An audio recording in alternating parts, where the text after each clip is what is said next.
Good morning. Today we're going to talk about Charlie Munger. And this is Charlie Munger. He was a lawyer, investor, partner, vice chairman of Berkshire Hathaway for many years. What makes him one of the best investors in the world? Or was the best investor in the world before he passed away a couple years ago?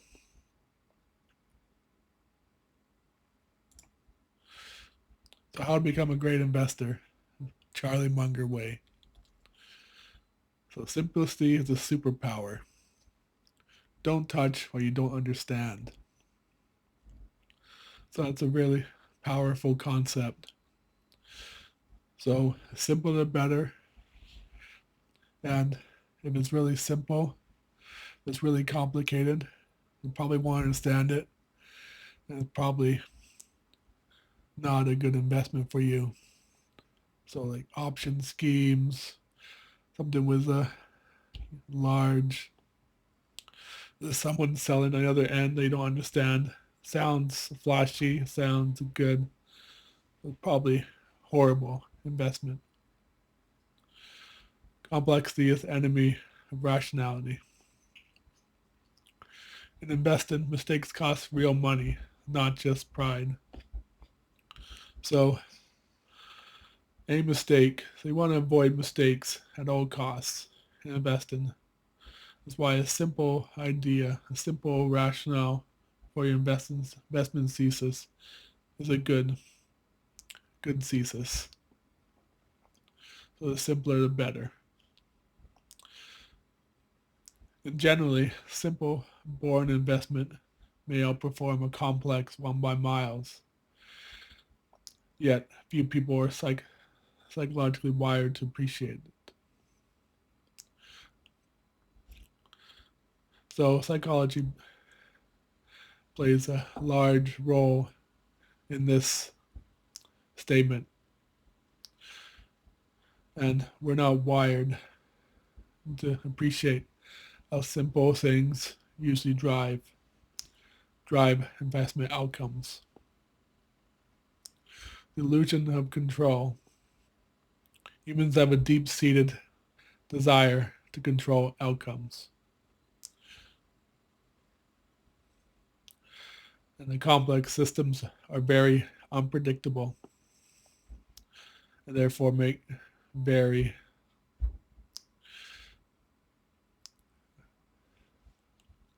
poor investments. So the simpler the business, the easier it is to predict the performance, and easier it is to invest. Here's another. Therefore, you have to say no to 99% of ideas or companies that come across your desk. That's one thing Charlie Munger was good at. Always say no.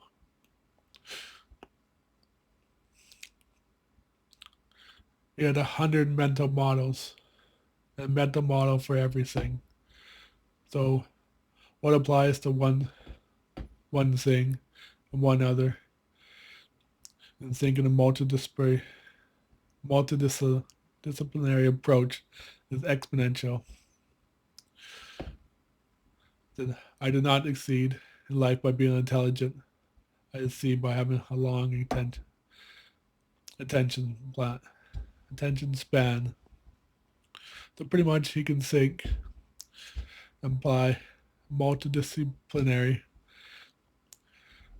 mental model to everything. So he can relate this thing to that thing, and he can relate from law to investing to anything.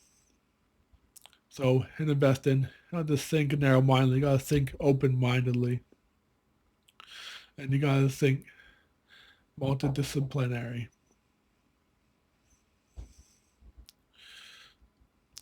So you have to also become a learning machine. My whole life, I have known no wise people who didn't read all the time. None, zero. And the more hard lessons you can learn vicariously rather than through your own hard experience, the better. So if you can learn through a book, if you can learn through watching a video, you can learn rather than having to fail, having to go through the process yourself. That's better.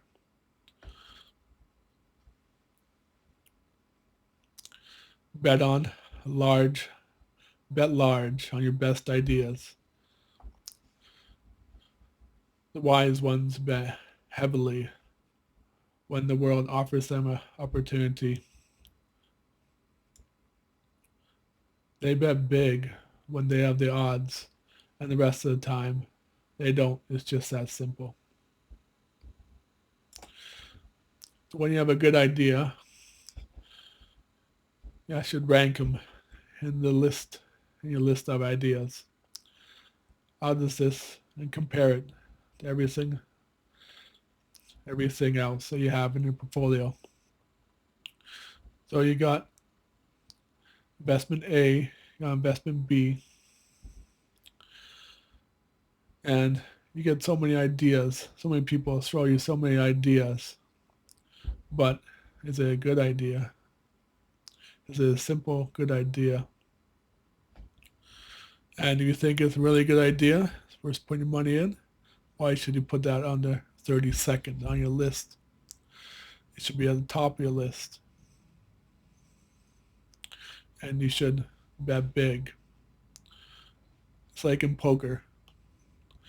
When you have a royal flush, do you bet big or do you fold? It depends on the situation.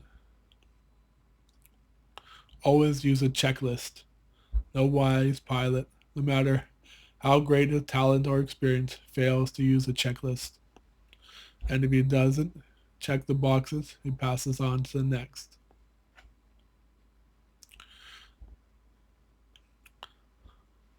So go through a checklist. Every investment idea has a checklist. What makes it good? Why it passes, checks the boxes.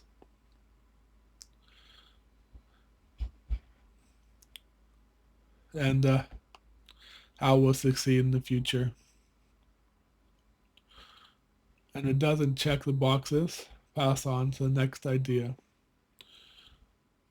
It goes back to the simpler and have been so many people throw so many ideas now in the world of TikTok and YouTube and whatever. So many ideas go across your desk. And you just gotta pass.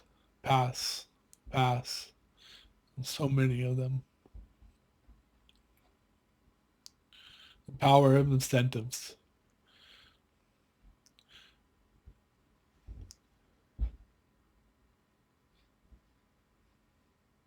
I'll go back to the checklist in a second. So the checklist is just a way to make sure that you're not missing anything.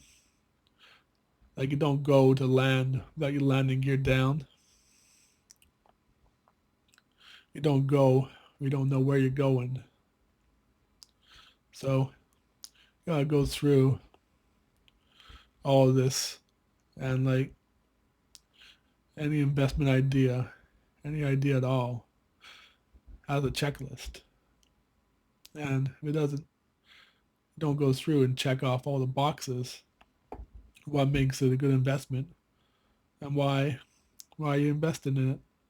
Just because some salesman sold you on it. That's pretty much the main way you heard. And next one is the power of incentives. Show me the incentive, now I'll show you the outcome. So everything is driven by incentives. Charlie Munger knew this well. He used it to his advantage to become one of the best investors in the world, and a billionaire. Eighth wonder of the world, compounding.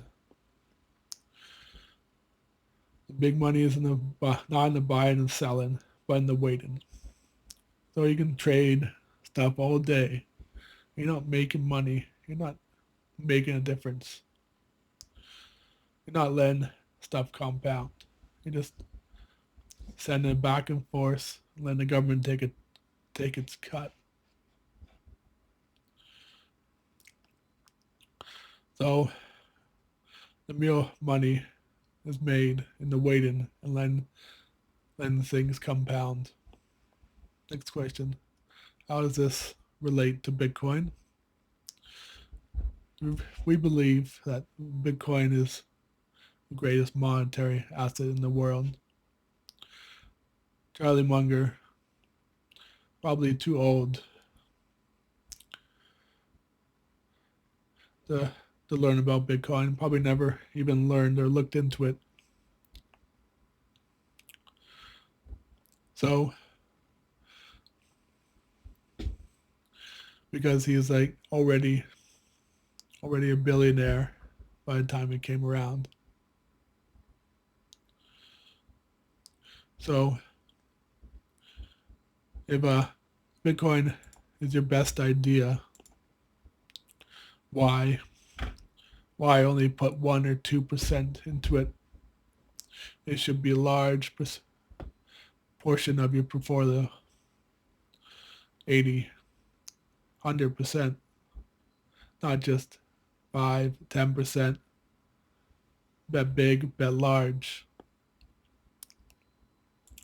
Always use the checklist. So go through the checklist. You can check off, why is Bitcoin a good monetary asset? Write this down here.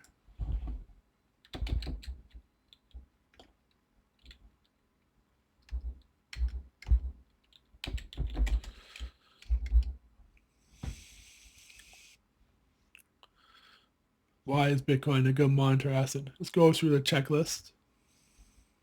Maybe I'll do this on a later video. And you can go through and check off all the boxes of like what makes it a good asset compared to other assets. Also, next, what makes Bitcoin really good investment? Power incentives. Charlie Munger knew this well. Yeah, he never applied it to Bitcoin because pretty much went to the first one, simplicity of superpower. Probably just didn't touch it because he didn't understand it. I'm too old, too rooted in his ways to look into a new thing.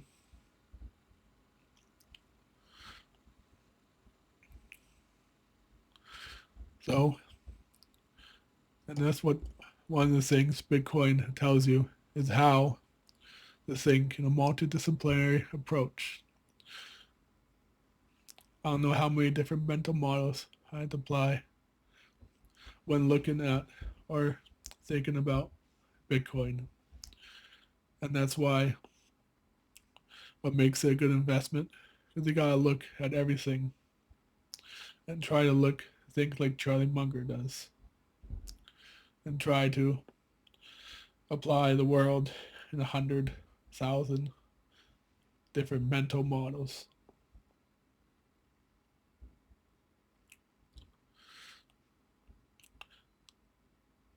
And you gotta also think really long term, not in, oh, what's Bitcoin gonna do next week, next month, well, over the next 30 years.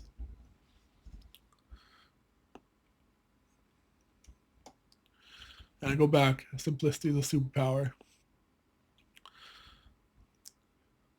So,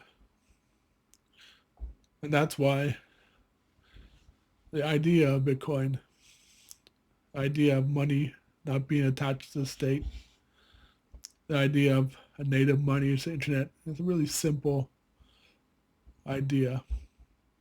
And all that's what gives Bitcoin a lot of its superpower.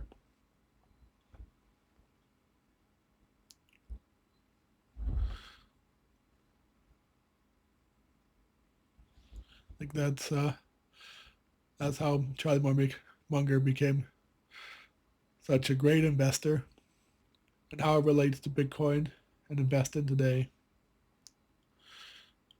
I think if you could invest in stocks and follow Charlie Munger, you will do very well.